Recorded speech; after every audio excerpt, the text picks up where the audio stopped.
안녕하세요. 류정근의 품질 강의 MSA 측정 시스템 분석 2강 시작하겠습니다. 지난 시간에 측정 시스템의 통계적 특성에 대해서 이야기했었는데요. 그 중에 이제 계측기에 대해서 계측기 분해능을 어떻게 가져가야 되는지 설명을 하다가 끝났죠. 계측기를 선택할 때 계측기는 규격보다 한 눈금 더 작은 것까지 읽을 수 있어야 한다고 말씀을 드렸습니다.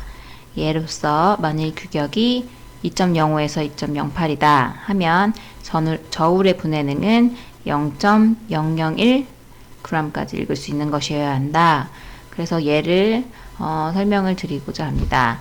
분해능은 규격 공차의 10%, 그러니까 10분의 1보다 작아야 한다고 하는데요. 규격이 만약에 10 플러스 마이너스 0.0이다 하면 공차는 그 공차의 범위는 0.04가 되겠죠. 이때 분해능은 공차의 10%, 즉 0.004를 측정을 할 수 있어야 합니다. 그래서 0.004만으로 이렇게 이제 설계된 계측기는 없고 보통 이렇게 맨 마지막에 1로 끝나죠. 그러니까 계측기가 0.001까지 측정이 가능한 그런 설계된 그런 계측기를 선택하시면 됩니다.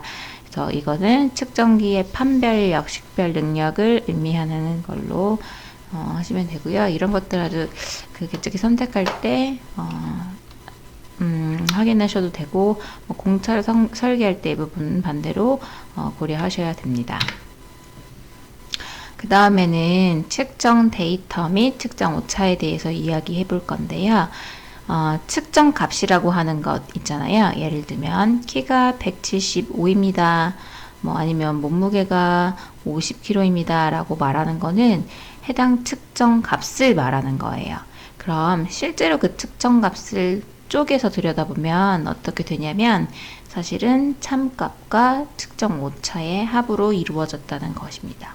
사실 그 측정 시스템 분석뿐 아니라 이제 코러스 같은 것들 배우게 되면 측정 불확도들 배우게 되면 사실 진짜 세상에 진짜 참값이라고 하는 것들은 없다라고 해요. 통계적으로 그 참값에 가까이 가기 위해서 측정을 하는 거지요. 그래서 그 참값에 일정 부분 측정 오차가 들어가게 되는 거라고 측정 불확도에서는 항상 이야기해요. 그래서 그 측정 불확도를 추정하는 거거든요. 95% 신뢰 구간 안에서 얼마인지 그렇게 하는 거라서 사실은 이 부분을 통계적으로 측정 값이라는 게 참값이다 이렇게 믿어버리는 게 아니라 실제로 오차를 포함하고 있다 이라고 이해를 해야 그 오차를 인정하되 그 오차를 얼마나 줄일 것인가를 우리가 개발하는 게 사실은 이제 측정 시스템이라고 생각합니다.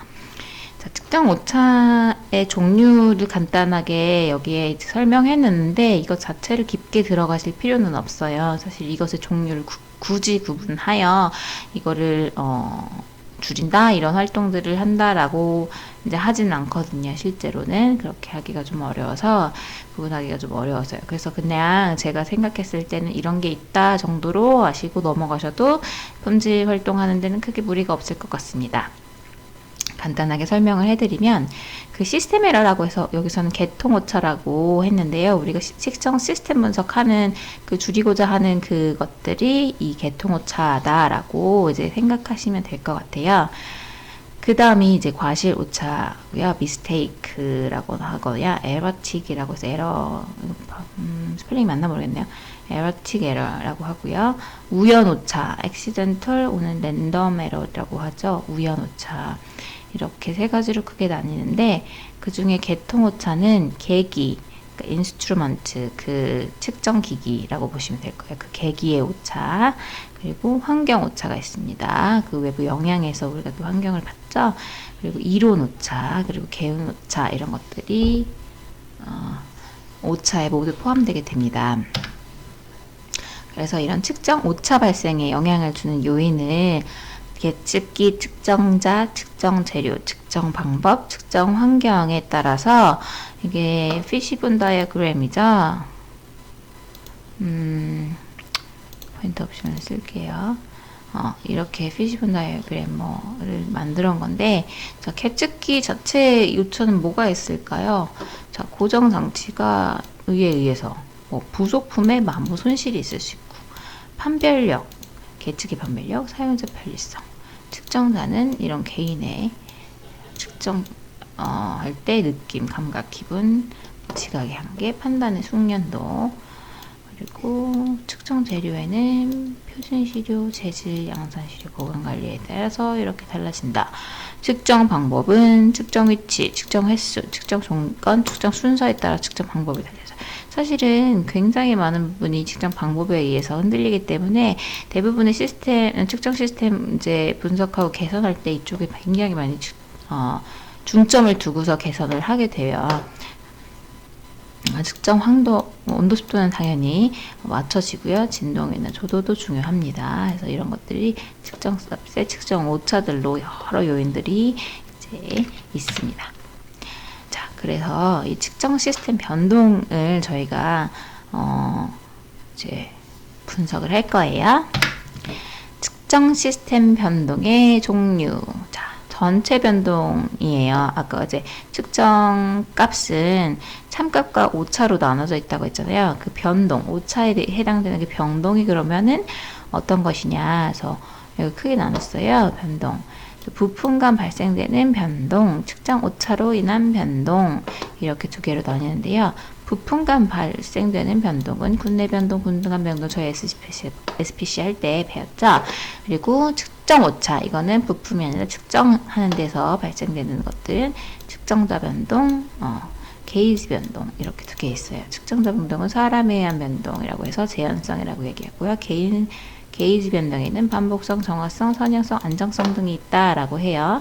자, 이렇게 묶어가지고 제가 반복성과 재현성이라고 해서 게이지 RNR 넣어놨죠. 이 게이지 RNR이 반복성의 R, 재현성의 R, 이거 따가지고 게이지 RNR이 됩니다. 그러니까 게이지 RNR은 이 많은 것들의 중에서 우리가 반복성과 재현성만을 측정한 것이다 라고 생각하셔도 무관해요. 그러니까 나머지에 대한 거는 이제 정확도인데, 정확도에 대한 것들은 별도로 접근해서 개선해야 한다. 그러니까 게이지 RNR만 해서는 실제적으로 모든 전체 변동을 다 잡을 수는 없다. 이렇게 생각하셔야지 맞습니다. 마치 게이지 RNR을 하면 모든 것이 뭐 다 되는, 측정할 수 있는 듯이 이제 말씀하시는 경우들이 있는데, 게이지 RNR과 아주 동시에 같이 이루어져야 될 것이 바로 정확도에 대한 향상이고, 이 정확도에 대한 검증은 바로 검교정입니다. 다시 한번 표로 정리된 시트를 보실 건데요. 측정 시스템 변동, 여기 별을 막 뿅뿅뿅 해놨네요. 변동의 종류는 정밀도와 정확도로 크게 나눌 수 있고, 정밀한 것은 반복성과 재현성, 정확한 것은 나머지 세 개로 나눌 수 있어요. 그래서 정밀도를 보는 것이 게이지 RNR이다. 그럼 정밀도와 정확도에 대해서 감이 잘 안 온다. 근데 말에서 주는 이미지는 밀도, 그러니까 얼마나 밀착되어 있는지, 데이터가 얼마나 퍼져 있는지, 혹은 몰려 있는지, 통계에서 배웠던 그 분포에 의한 거구나, 이렇게 감이 오시죠. 자, 정확도는 뭘까요? 말 그대로 정확한 건지, 데이터 중심이 어디에 있는지, 참값에 가까운지 뭔지를 말하는 거예요. 그래서 정확성은 또는 편의라고 이야기하기도 하고, 안정성과 성역성에 대해서 제가 뒤에서 설명할게요. 그래서 이거는 검교정으로 잡을 수 있다고 아까 얘기를 했는데, 측정 평균치와 기준값, 참값과의 차이 변동을 정확성 평이라고 해요. 그러니까 그리고 안정성은 시간 흐름에 따른 같은 시류 동일 측정 시 측정기를 이용할 시 발생하는 측정값의 변동. 그러니까 안정성은요, 이 기기가 얼마나 안정하냐, 시간의 흐름에 따라서. 그리고 선형성은 측정기 전 영역에서 정확성의 차이예요. 레인지별. 그럼 예를 들면 측정기가 뭐 1에서 만까지 측정할 수 있다라고 하면, 이렇게 그래프가 그래프가 보이네요. 그래프 이렇게 해서, 자, 여기서 1이에요. 만이에요. 쭉 이렇게 있죠. 이 차이가 얼마나 정확하냐. 근데 이제 게이지 특성과 좀 다르긴 하지만 점점 범위가 올라갈수록 정확도가 좀 떨어지는 경우가 있거든요. 이런 그 현상을 선형성, 리니어리티라고 합니다. 측정의 정밀성과 정확성. 우선은 정확성과 정밀성이 좋은 거는 이 양궁을 보시면은요. 가운데가 가장 정확한 거라고 보면 가운데에 있어야 되고요. 그리고 밀도도 좋아야 되는 거예요. 다닥다닥 붙어 있죠. 이게 정밀성과 정확성이 좋은 상태이고요. 자, 정확성은 좋아요. 가운데에 있어요. 가운데 있지만 퍼져 있는 거예요. 정밀하지 않은 거죠. 정밀성이 안 좋은 거고요.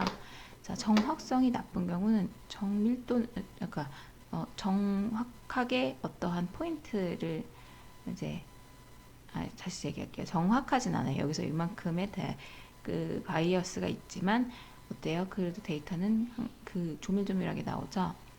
정밀도와 정확성이 둘 다 나쁜 경우는 이렇게 멀리, 실제로 여기 있어야 되는데 멀리 떨어져 있죠. 이 두 가지의 원인을 파악해서 각각에 맞게 대책을 수립해야지만 측정 이제 값을 참값에 가깝게 유지할 수가 있게 됩니다. 반복성에 대해 지금 2강에서는 여기까지 하고요.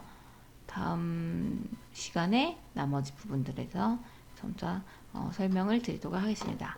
시청해주셔서 감사합니다.